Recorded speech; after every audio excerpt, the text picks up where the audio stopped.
For more than a year, non-essential travel has been restricted across the U.S. Mexico border in an effort to curb the spread of COVID-19. The restrictions went into place March 21, 2020, more than a week after the coronavirus was declared a global pandemic.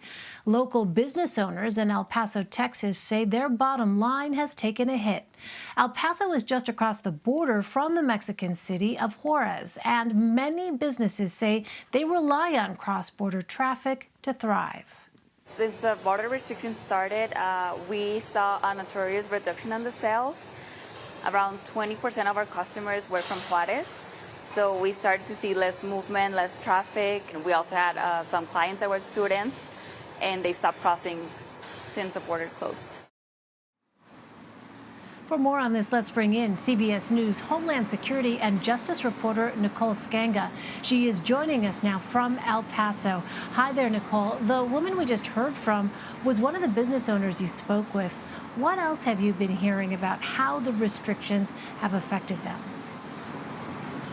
Well, good evening, Elaine. I am standing technically in El Paso, Texas, but just beyond here, you can actually see into Juarez, Mexico. It gives you a sense of just how intertwined these two communities are. I've spent a lot of this week walking up and down the downtown area of El Paso on South El Paso Street, speaking to dozens of business owners who tell me that they are just holding on. Business owners who say they've had to cut upwards of half of their staff.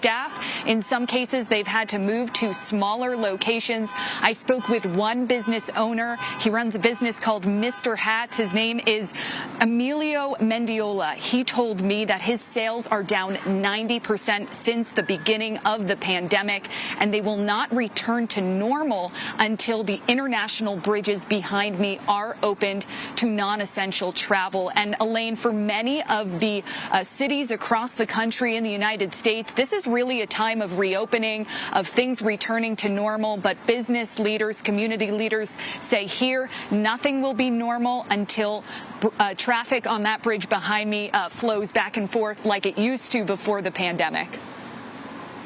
Wow, business being down 90%. I mean, given that kind of environment, Nicole, what kind of changes are community leaders advocating for?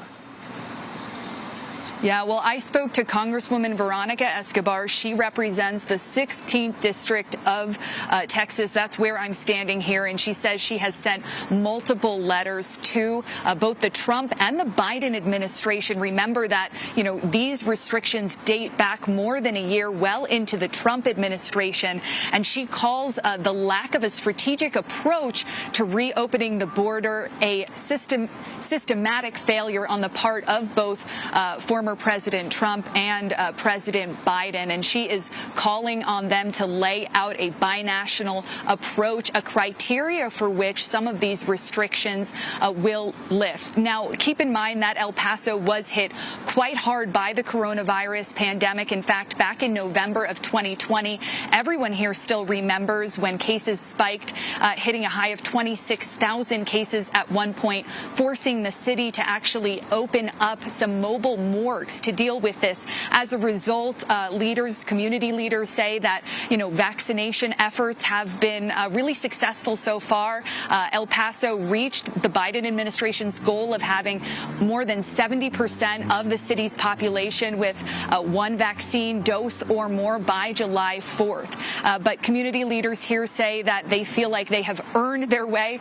into having some of these restrictions eased. They want a phased approach to all of this. In fact, one of the leaders who is advocating for that phased approach is the CEO of the El Paso Hispanic Chamber of Commerce, Cindy Ramos-Davidson. We talked at length about this today. Take a listen. Businesses had to face rules from city, county, state, and federal government. So you have 4 layers of rules before it gets down to that small business. What do they do? Who do they listen to? What are the guidance? And then the rules were different in every state. There wasn't a cookie cutter formula for how anybody opened up or didn't open up. Made it very challenging. And then being a border community, dependent on that commercial traffic from a Mexican shopper, was just another layer of challenges for our businesses and our community. And Ms. Ramos-Davidson told me, Elaine, that 30% of small women-owned, veteran-owned, and minority-owned businesses here in El Paso have shut down since the beginning of the pandemic. Let that sink in. Nearly a third of small businesses. Just devastating for the economic climate there. Meantime, Nicole, the school district in El Paso has seen a drop in enrollment due to the pandemic. What role have these restrictions played in that? Yeah, it's a good question, Elaine. And I spoke with Josh Acevedo. He is a board member for the El Paso Independent School District. He's told me in the past year, enrollment has dropped from 55,000 among the 91 schools in the school district to about 50,000. But what's more concerning than that is that the school district has begun trying to send officials door knocking to certain students' doors because they've noticed that there are a handful of students that have not shown up to class either in person or virtually since the beginning of the pandemic. And it is suspected that even though those students are registered with El Paso addresses, that they actually live in Juarez, Mexico, and are scared to come to school, are scared to cross over the international bridge, given all of the restrictions in place right now. And that is the reason that they are not showing up to school. It really underlines the fact, Elaine, that, again, these two cities are so close. And I've heard from residents here who haven't been able to go to weddings across the border, to family reunions, to celebrations, who are devastated by not having seen, friends and family for well over a year. So, while it is businesses, it's impacting more than just that. It's actually affecting, education and families that just want to see their close ones. Right. Such an important point, Nicole. Well, a new initiative in El Paso County aims to vaccinate 50,000 Mexican factory workers in Juarez. What is the significance of that, and how do officials hope it will speed up the process of reopening the border?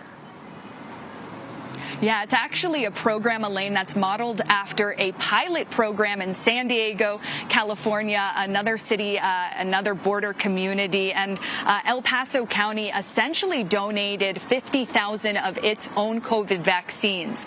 And they donated these to American-owned companies across the border in Juarez, Mexico, so that Mexican workers who frequently interface with American citizens are able to get vaccinated. Those companies are called maquiladoras, and it's an initiative that's been met, positively received here in the community. In a separate initiative, El Paso County is also trying to vaccinate some of its truck drivers. Again, some of those individuals that really do interact with folks on both sides of the border. And so the hope is that by vaccinating more individuals in Mexico, the Department of Homeland Security, which has put in place this restriction on non-essential travel, will be encouraged to lift it. And DHS is supposed to reevaluate whether or not it will lift those restrictions on July 22nd. So we are fast approaching that date. I will say one thing that is not helping is that the U.S. has sent 1.35 million vaccines to Mexico since the beginning of the pandemic. None of them have made it to this region being El Paso, Juarez, and also Donna Ana County in neighboring New Mexico. And this region is very important to the U.S. economy with more than 300,000 workers. It's actually the 5th largest manufacturing hub in North America. Wow, it's really fascinating, Nicole. Nicole Sganga continuing her comprehensive reporting on how these government policies are affecting people along the U.S. Mexico border. Nicole, we thank you so much. Thank you.